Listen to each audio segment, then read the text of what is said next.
The lighting is hitting today. Hola, buenos días, Nico.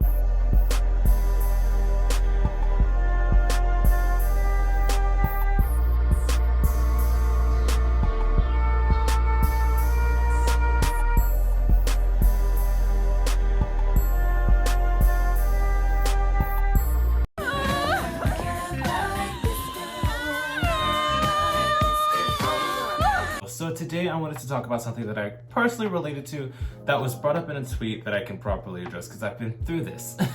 Before we get started, if you like this kind of content, make sure to like, comment, and subscribe. Make sure you check out my Patreon if you want more exclusive videos, along if you want to join in on the podcast. I have 4 episodes recorded. I'm thinking after episode 5, I'm going to start putting them on platforms so that you can watch if you want to. If not, I mean, I'm already doubling it, as in like, I'm already having these discussions on my Patreon. So I figured if you want to listen in on these discussions, feel free to. It's a little uncensored. You know, I come out here and I'm a little structured and I'm a little censored to a degree. It's uncensored, so be prepared for some random language at times. But yeah, let's get started. Essentially, today's topic is going to be being sexually desired by many, but romantically desired by none.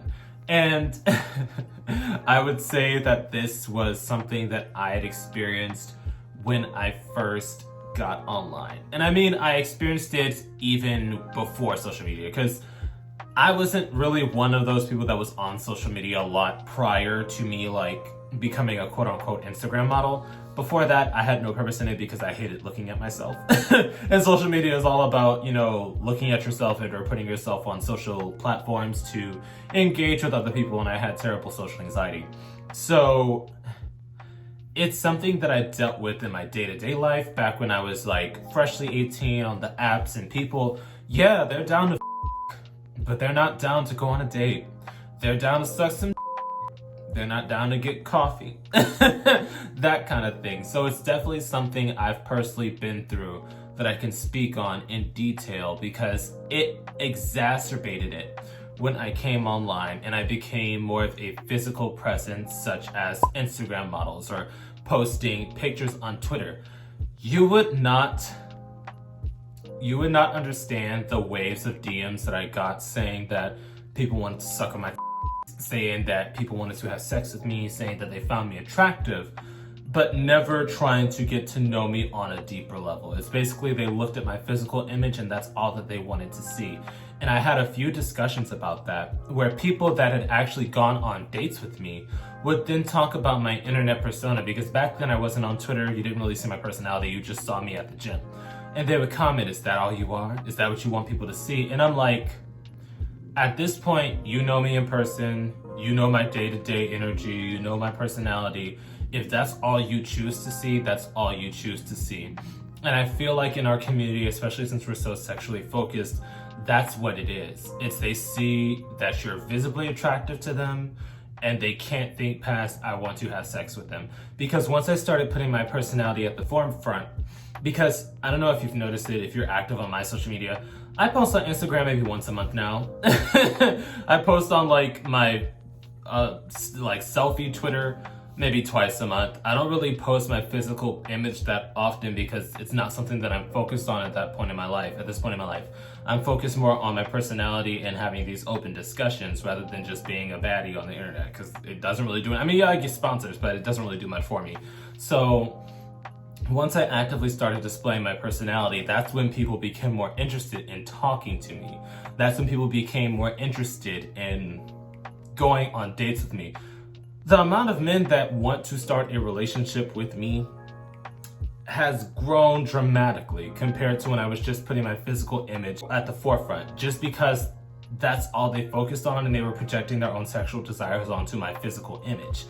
I mean, now that I'm thinking about it, yeah, because people, I mean, those that did try to get to know me back when I was just a physical image, it never really moved past that because they found out that I'm a dweeb, and that's not necessarily what my image reflects in my pictures. So it was kind of like a disconnect and they immediately lost interest, because when you put your image as your forefront and you make that your only discerning factor about your personality, people can just add on their fantasies onto that image, projecting it onto you. So once you show them you're not that person, they immediately lose interest. And I'm not gonna say that that's everybody's experience, because I know a lot of people who don't have that big of like a social media following, they don't put their, you know, shirtless pictures, they don't put provocative pictures online, and they still go through the same issue where people will focus solely on having sex with them rather than getting to know them. And I guess that just goes to show you that the old, well, maybe if you carried yourself better conversation isn't really accurate, because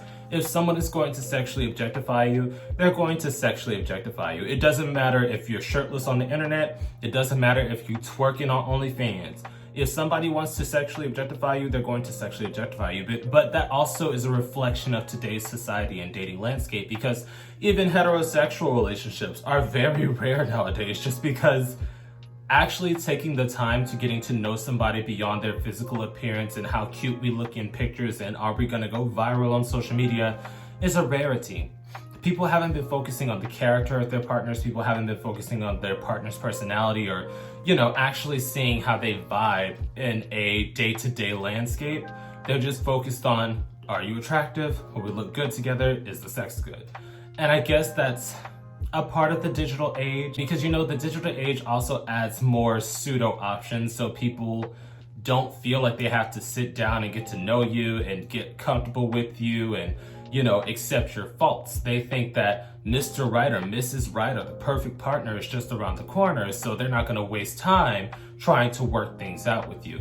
And I remember that was a big thing when I first got onto the apps, because that's when the digital age started to grow, back when I was in my early 20s, when I was in college. It's like, if I broke up with somebody, I could just get on the app, have a new boyfriend in another week. It was that easy. And I understand that those were superficial relationships now, but back then it was just come and go, man, come and go. But yeah, definitely drop your own opinions. Have you been in a situation where people are more interested in sleeping with you than getting to know you? Because I know this is a rampant problem in our community, because so many people are consistently saying, I've never been on a date, I don't know what's wrong, but that also involves our community being rooted in hookup culture. I understand the heterosexual, you know, community is slowly getting introduced into the hookup culture. The LGBT community has been steeped and based in the hookup culture because of homophobia and not being able to love out loud. So it's difficult for us to break out of these patterns. And from what I've been told by people who were growing up back in those days, when gay was not okay, relationships were more common. Back when PrEP wasn't available and condoms, they weren't always the safest option because they do break. Relationships and not being promiscuous and or having multiple options was a lot more ample within the community. And that's just from people that have commented in my previous videos that have lived through this. They said that the dating landscape was completely different, because every landscape and industry changes with time and changes with progression. So dating is not going to be different from that.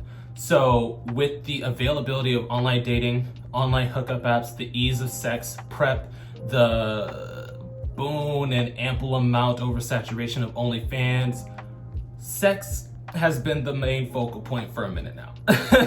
But that's just my own perspective. That's my own, you know, realization. Definitely drop your own opinions down below. Do you believe that it was easier to date before the apps? Do you believe that it was harder to date, seeing as how you couldn't really pinpoint other LGBT people unless you were in a more accepting area and you could live out loud? I definitely want to hear your opinions on this topic, because it's something that I've personally dealt with, and I'm sure a lot of other people have dealt with it as well, where people just want your physicality and not your emotions. But yeah, definitely drop your opinions down below. And once again, a quick thank you to all my patrons on Patreon, and a quick shout out to my third eye tier patrons. Your support means everything to me and helps me do this a lot more smoothly. I will also be listing this week's live stream topic in case anybody wants to join in on the fun. I will see you guys there.